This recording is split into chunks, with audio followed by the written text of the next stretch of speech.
but more importantly for us, a mental health advocate and a successful one. And you have done a lot. And I was saying to your colleagues, Triple L Foundation, the Live, Love, and Laugh. Yes. As you know, the very definition of health is a state of complete mental, physical, and social well-being. It's not merely an absence of disease or infirmity. Yeah. But as you also know, mental health is the most neglected. And people with mental health face severe human rights violations, stigma, and discrimination. But not only that, around 80% of them, people with mental health conditions, do not have access to mental health care they need. So the problem is really, really serious. And for someone like Deepika to really take on this big cause is, for WHO, such a great opportunity, and for me today, a great opportunity too. People like you, like Deepika, will really change the tide. And I hope this moment will also increase the awareness, improve the awareness, and help people think about the enormous problem we're facing, especially with mental health, and decide to join your movement. So, having said this and congratulating you for all your achievements and expressing my respect, for people maybe who may not be familiar with what you're doing, a very strong advocate of mental health, but what triggered that? Why? Thank you for that lovely introduction, and good afternoon, everybody. Mental illness crept up on me when I least expected it. I think most often, or at least in my case, it comes with absolutely no warning signs. And I was going through a phase that, you know, the perception and the general understanding was that I was at a professional high. I'd had successful, you know, consecutive hits professionally at the movies. I was in an amazing relationship. My parents and my sister have always been, you know, extremely supportive of everything that I've done in my life. And so everything that we think should be okay in our life was going more than okay. It was absolutely perfect. And I remember waking up just one morning, leading an absolutely normal, or what I thought was normal. It started with, I fell, I fainted. There was a complete blackout, I fainted, I hit my head. And I used to live alone at this time, and luckily the house help had arrived, and she saw me lying on the floor and, you know, sort of revived me, and then, you know, I gained consciousness. I sort of slept through the day, got an appointment with a general practitioner, went and saw him. He said, oh, it's nothing, it's probably just exhaustion, or your BP just fluctuated.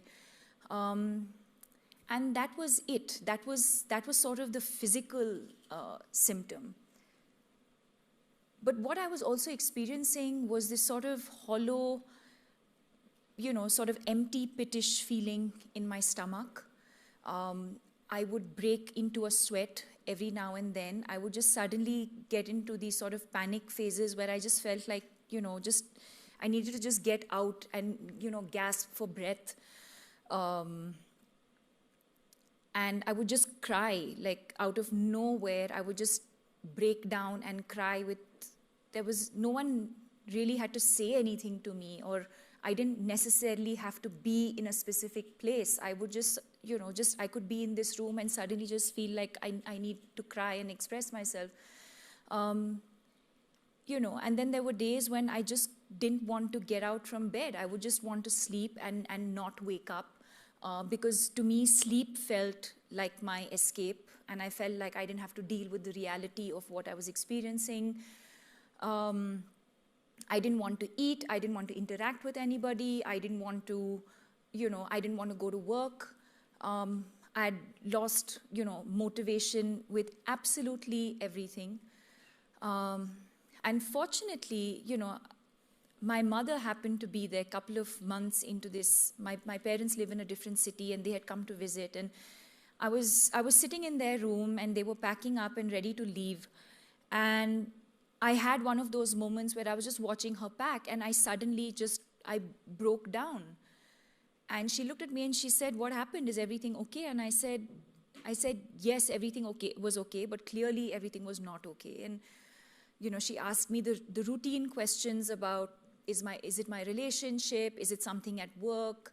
And I just kept saying no, and I didn't know what was that one thing. I couldn't point my finger at it. And she immediately looked at me and said, "Deepika, I think you need professional help." And that's when we called Anna Chandy, who, at the point was a family friend, but also a trained psychologist. But at that point, we felt like we wanted to share this with somebody who we could trust, someone who was not going to, we were concerned about what the media was going to say, and we didn't want to be seen outside a psychiatric clinic. So everything was hush-hush. I remember calling up Anna. She was in the middle of a personal crisis. She was traveling. And I called her, and literally, she asked me 2 questions, and she said, "I'm flying down to see you right away. You need professional help. You need to see a psychiatrist." And, immediately, I think literally that same evening or the next day, she was on a flight. She came to see me. We then, together went to another doctor who finally diagnosed it as clinical depression. And I remember after struggled for so many months of having to go about the motions of doing everything, going about my professional engagements, having to speak at events, having to perform scenes, having to engage with people, having to do all of those things, but actually not being present. I remember feeling a sense of relief that, wow, at least now we know what this is that I was experiencing, because I think that the toughest part in the journey for me was not understanding what I was feeling, or not understanding what I was experiencing, not being able to explain to people what it is that I'm feeling. So if people would say, "Hey, how have you been?" And I would have to lie and say, "I've been great, I'm fine." When actually I was not feeling okay, because I didn't have the strength and I didn't have the words to explain to somebody what I was experiencing. And so just the diagnosis in itself, to me, felt like a massive relief. At least now we knew what this was. But I think this is where, my journey to recovery began, because I think accepting what Dr. Shyam Bhatt told me was equally an important part of my journey to recovery. And I think what I see around me very, very often is 2 things. For example, when my mother said, "I think you need help," I could have easily rejected that and said, "No, Mom, that's crazy. This doesn't make any sense. I'm not seeking professional help." A. B, the other situation could have been my mother could have completely discouraged me from seeking professional help. So I think the 2 things that we managed to achieve here as a family is, 1, the fact that somebody close to me within my family recognized the signs and symptoms, 1. 2, encouraged me to seek help. 3, that I was open to the idea of seeking help. And I accepted the fact that, okay, if our body is sort of susceptible to illness, so can the mind. And you know, and I think that's when I understood the importance of the mind and the body, and understanding that in the same way that we take care of our physical health, it's equally important for us to take care of our emotional health, our mental health. And then, of course, that's how my journey to recovery began. It is during that time, I realized that there was a lot of stigma, there was a lot of hush-hush, there was a lot of not wanting to share with too many people what I was experiencing. And I think all of those experiences made me reflect on why we was behaving, including myself, why we were behaving a certain way. Why was I not telling somebody that, you know, I'm not feeling okay emotionally? Why is it that I was seeking professional help in, privately? Why was I not confident enough to do this publicly and with people spotting me? That's okay. And it was all of those experiences that made me think and reflect and say, one second. I took a step back and I said, why have we gone about this way? And I think that's when I realized the stigma and the lack of awareness that's associated with mental health and mental illness. And that's what led me to come out publicly with my experience with anxiety and clinical depression, and subsequently setting up the Live, Love, Laugh Foundation, because through that process, I felt like, through an interview or through the press or through the foundation, if I was able to express the signs and symptoms that I experienced, and if there was even one person in this room who identified with those signs and symptoms and said, you know what, I'm going through the exact same thing, but I've not been able to put a finger on what it is that I'm going through, I wanted to make that journey that I had been through of the unknown, of not understanding what I was going through, I wanted to help somebody who's probably in that same situation, not understanding what they're going through, and probably help them understand their signs and symptoms. And that was sort of the intention of going public with the illness, and then also subsequently setting up the Live, Love, Laugh Foundation. Thank you. I mean, that is so moving. And one of the souls actually who saved herself. I think from your story, many young people can learn. We're losing a lot, 800,000 a year. And this is one of the largest killers of young people. Yes. It's serious, and that's why. So what would be your advice to young people? What they should do for themselves and what they should do to help others? I think there's a lot of things that the youth can do. I think that we can do as individuals. I think to begin with, just to become a little more aware as people. So let me give this in two perspectives. One is, say, for someone like me who is experiencing anxiety and depression. I think if I feel certain signs and symptoms, whether it's restlessness, whether it's not being able to sleep, sleeping too much, or lack of sleep, whether it's irregular, your eating patterns, are you eating less or are you eating more? Are you having suicidal thoughts? Are you now disinterested in the things that you really used to, look forward to? Are you feeling a sense of sadness or low for a prolonged period of time? And I think it's very important to understand the difference between sadness and depression. Sadness is something that we all go through in our lives for various reasons: death, failure in an exam, heartbreak. I think sadness is transient.